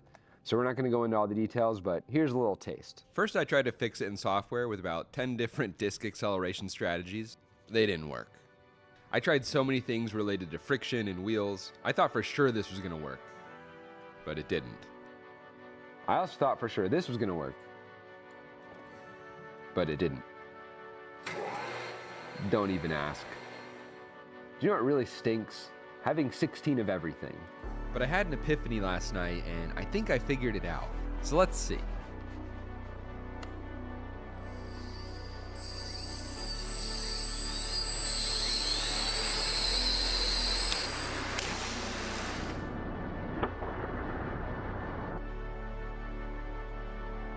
Finally! You can tell it's working well when the discs drive across the net like a car. All of my fixes are based on the idea that it takes a lot less energy to get the disc spinning than moving fast laterally. So I'm splitting the boosters into 2 groups, spinny ones, not spinny ones. The first 4 stages don't attempt to spin the disc, they just accelerate it as fast as possible. And then the 5th stage starts it spinning. And the last 3 stages only have a wheel on the left. And if you think about it, since it's pushing on the edge, this will push the disc forward, but it'll also spin it. And if you only have a wheel on the left side, it doesn't lock up. So all these things together let me get it going really fast with a ton of spin.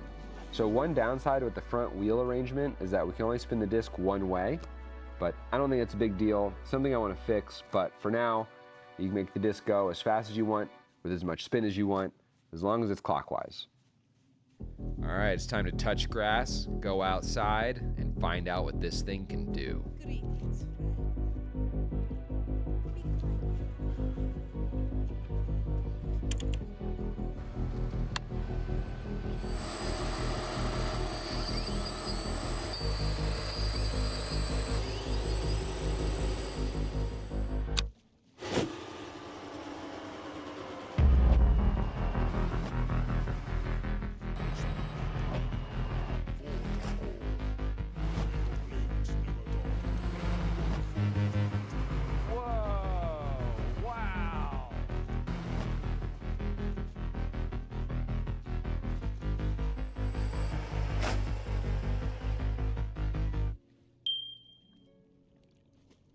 This is far exceeding my expectations. It's possible because I set them low, but I'm just firing from the hip with no sights, and I'm getting the discs to land really close to each other. I can't imagine how good it would be with sights. It's also really cool because it's showing how discs launched the same way can fly completely differently depending on their airfoil shape. But don't forget we can also change the speed and spin. This has a huge impact on where a disc flies and is going to be challenging for predicting where discs are going to go. All right, it's time for more speed.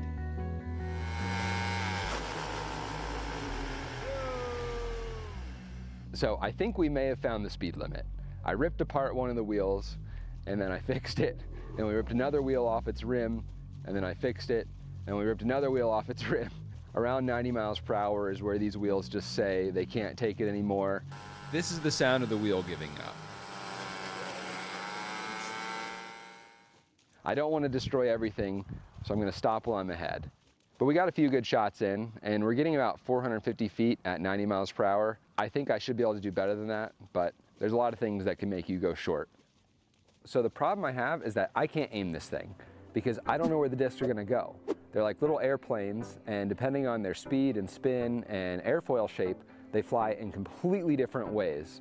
So the first question is, if we shoot the same disc in the same way, does it go to the same place? So I built this really over-engineered test stand to prove it to myself. I did a lot of testing. As expected, it can't get a hole in one every time, but it's pretty good, and sometimes it can.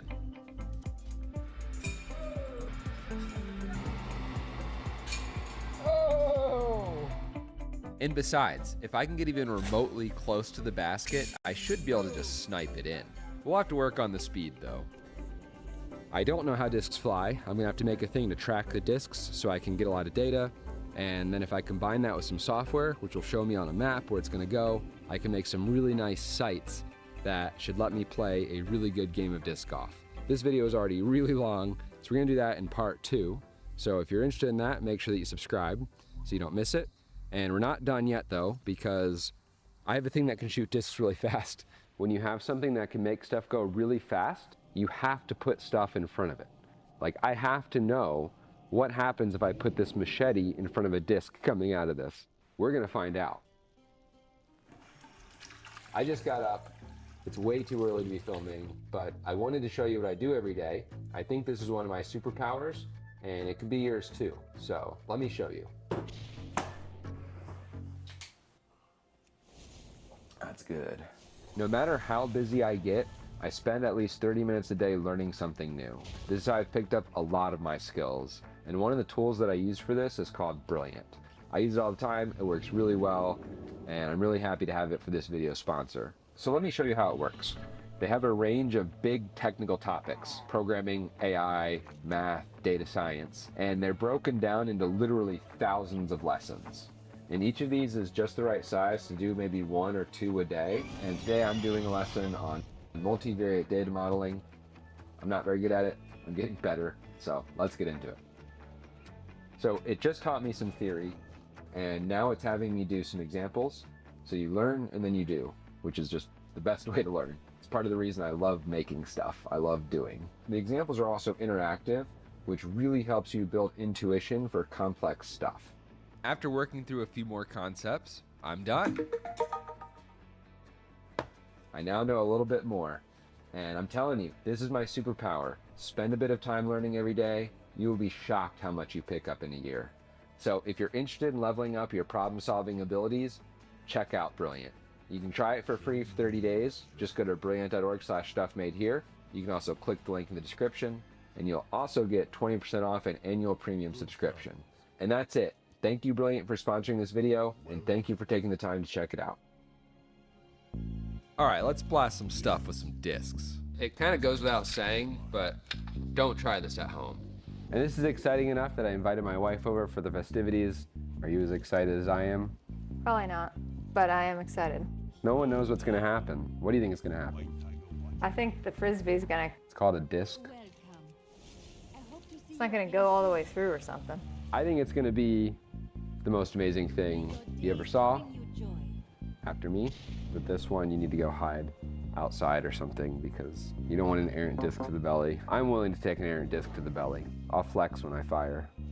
And we're gonna do it in 3, 2, 1.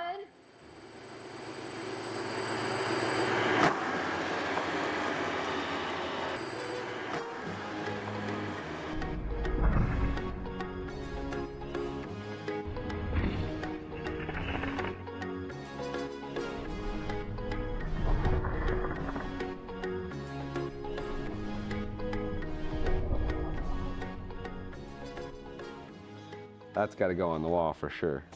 That is cool. I wasn't expecting that. Very cool, very cool. Are you impressed with me?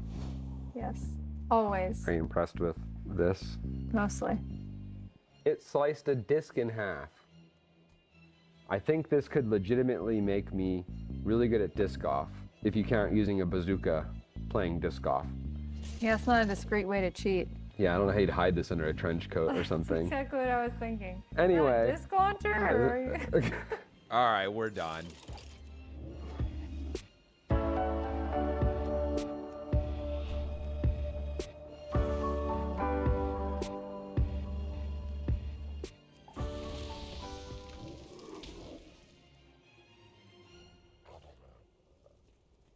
Greetings. Travel safe.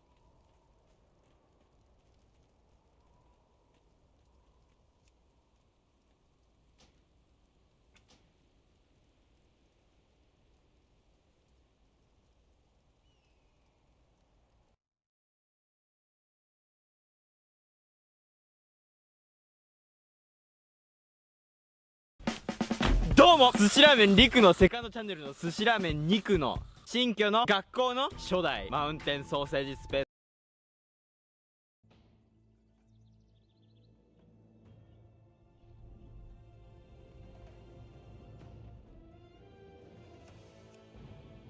ス。マウンテンホリッジです。長すぎだろ。長すぎる。肩書きが長すぎる。ということでね、見てくれよみんな。生い茂りすぎだろ。いくらなんでも冬だぜ季節は。ということでね、今日は女装。おい、もうジェラシックパークかよ。いやー、雲がいる。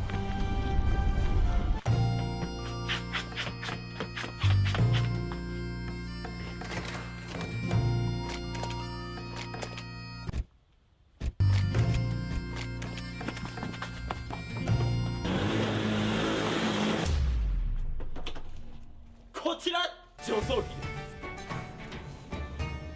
はい、広しすぎです。そこでこちら。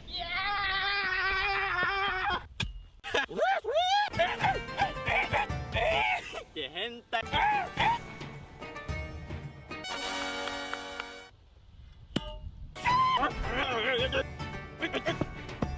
あー、寒い。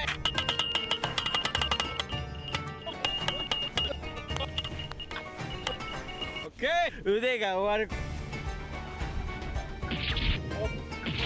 糸巻き巻き、糸巻き巻き。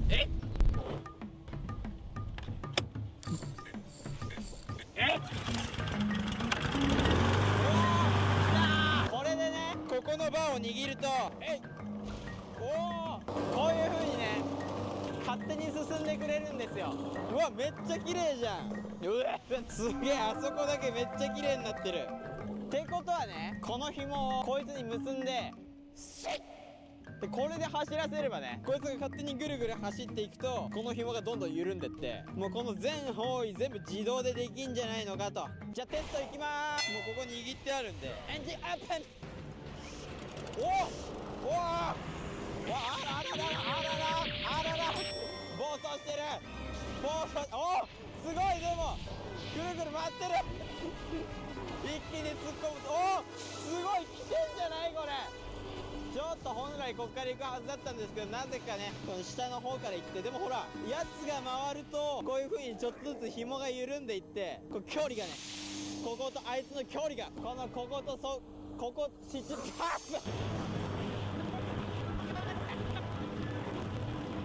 すっごい煙すごい、めちゃめちゃミステリーサークル出来上がってんだけど、ミステリーサークル多分農家の人これやってたんじゃない？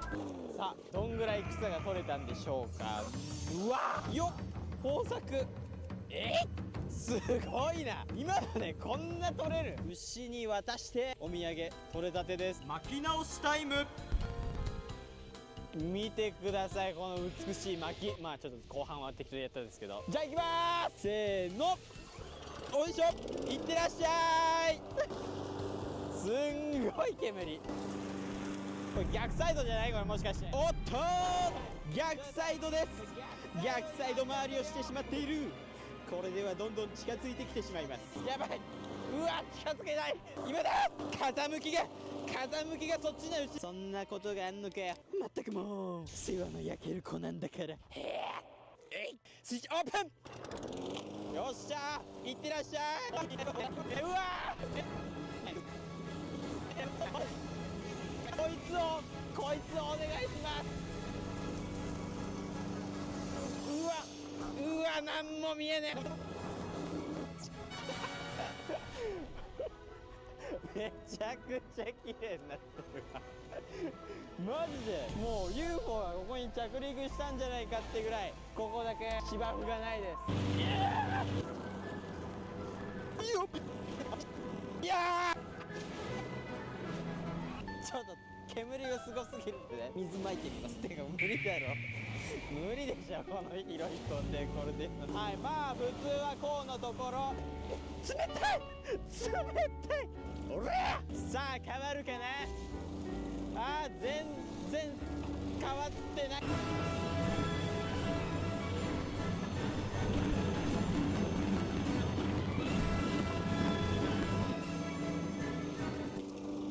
めっちゃいい。おお GoPro 危ねえ。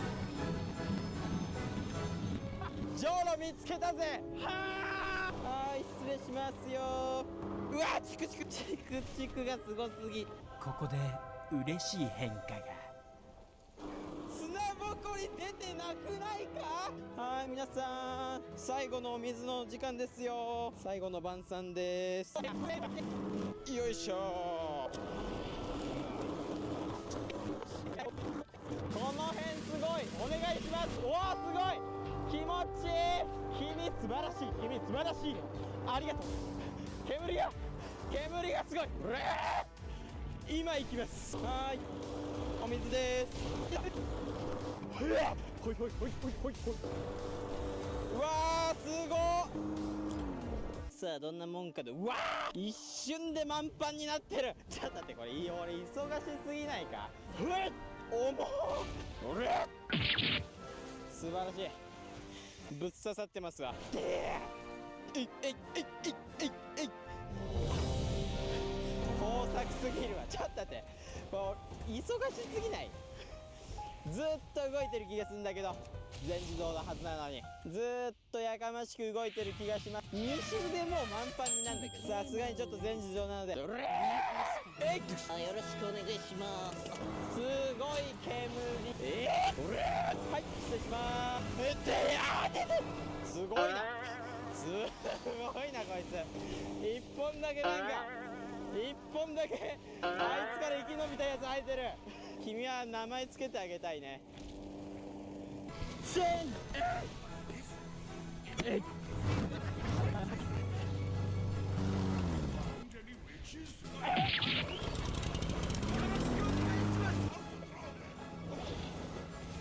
大丈夫ですか。大丈夫ですか。あーいっぱい。今楽にしますからね。取れる。これがまだ食えたらな。汚めの森蔵来てるよ。大丈夫ですか。こんなにたくさん。すっご。はいお願いします。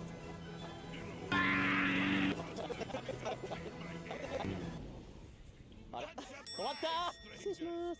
あ、もうお留守ですね。はいお邪魔しまーす。ちょっとでかすぎるだろうがよ。重すぎるよ。なんでこんなでかいのしかないわけ。あ死ぬほど。どんだけでけえタンクなんだよ。なんでよりによってこんなでけえ40リットルのやつしかねえんだよ。あ死ぬ忙しい。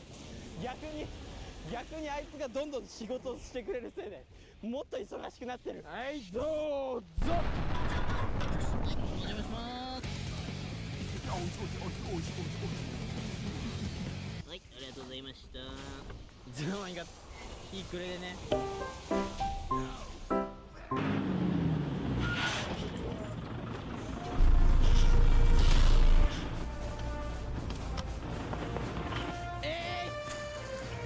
おお素晴らしい。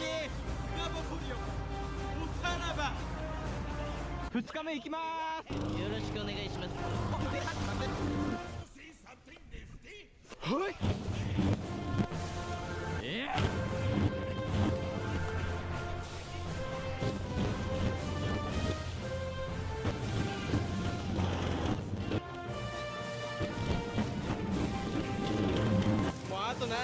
いつがしたらもうこの山をなかったことにされてしまうのかもしれないということで動かそう動かすしかない。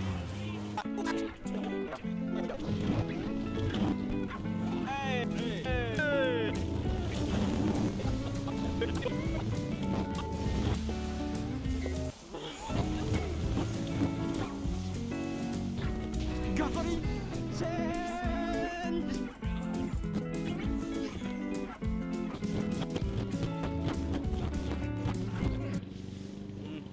頑張ってよ。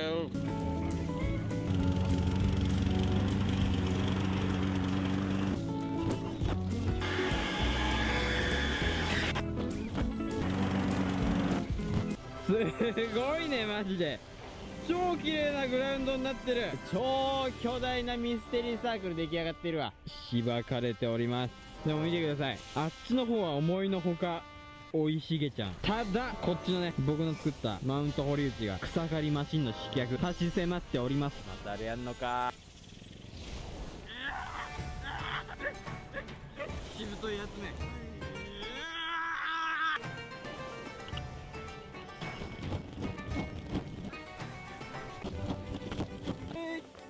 反られてる。うわっ、ついにここまで行き届いてる。すごいんだよねこれ本当に。痛いこのやめやがって。絶対に負けない。ついにこの日が来ました。おおおおおおおお、すごいすごい。来た来た来てます。うわー気持ちいい気持ちよすぎる。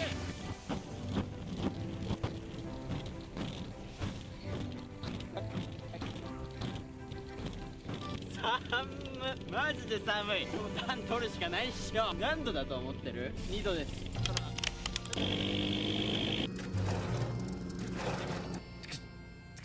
爆裂マウンテンソーセージ学校。ああったけー幸せ。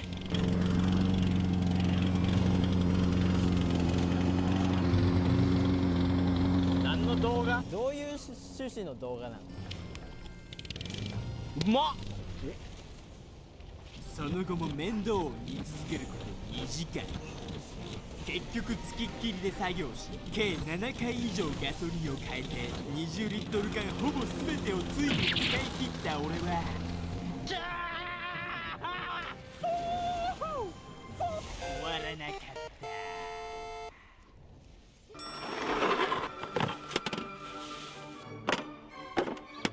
うわー気持ちいい。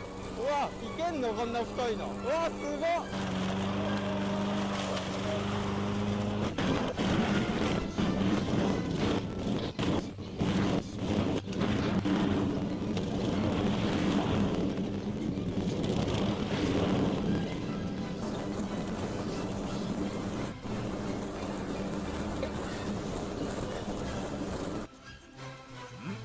おっとこれはおっと逆サイドだ。これには芝生もびっくり。生き残っていた雑草の表情も曇りました。最終日は外側から内側に芝を縛いていきます。おうわもうあとちょっとだ。あとこんだけだ。いやーついにここまで来ちゃったよね。とんでもなく巨大なミステリーサークルが出来上がっております。おおもう終わる終わる。あとこんだけだ。終わったー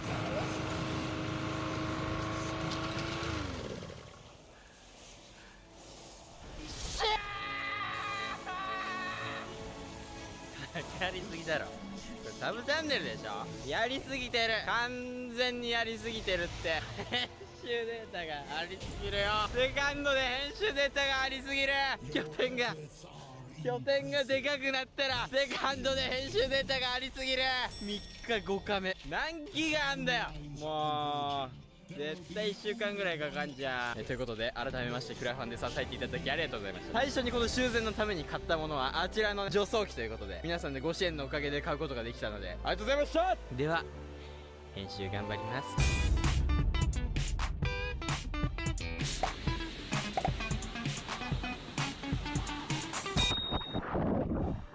美しすぎるこの前との違いがありすぎるわ。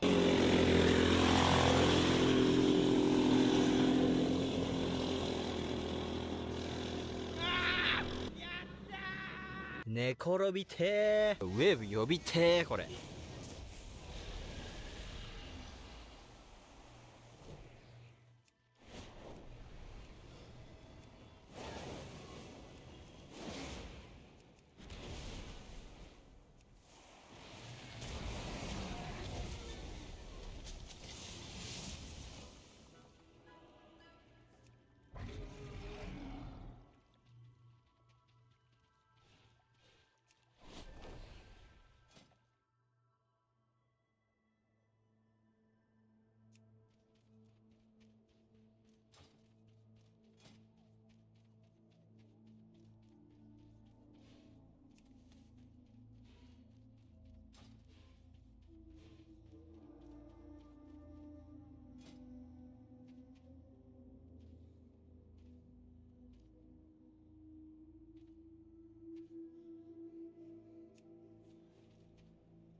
of thunder. Farewell.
students and teachers don't have. Administrator of the Environmental Protection Agency, Michael Regan. Sign, engineers, good paying jobs you can make a serious living with without a college degree to raise a family on. And 15 million jobs since I came to office. Cost President and his administration. He talks about saving money. Well, that's not how I see things. I believe doing what's always worked best for this country, investing in all of America and investing in all Americans. Look, let me close with this. When folks see shovels in the ground on all these projects, when they see new pipes being laid and people going to work, I hope they feel the pride that I feel. Pride in their hometowns making a comeback. Pride in America. Pride in knowing we can get big things done in America when we set our mind to it. Big things. There's nothing beyond our capacity. Think about this. We're the only country in the world that's come out of every crisis we've entered stronger than we went in. Every single time. And folks, I've never been more optimistic about our nation's future. We just remember who we are. We're the United States of America.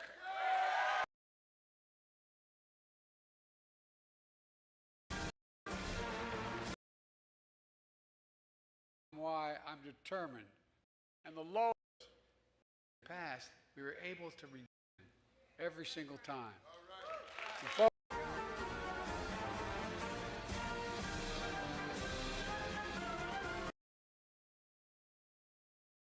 You think you're some sort of expert on secret groups and conspiracy theories? Let me tell you something, sweetheart. The only thing that's truly odd here is your belief in this nonsense. But hey, since you brought it up, let me give you a little history lesson. Did you know that I've got my own secret group? We meet every Wednesday night at Mar A, Lego, to discuss ghoulishly turning ourselves on by staring at our reflections in gold-plated mirrors while wearing nothing but Melania's lingerie. It's quite the sight, I assure you. Now back to your obsession with lunar landings and prison time. You really like living in Fantasyland, don't you?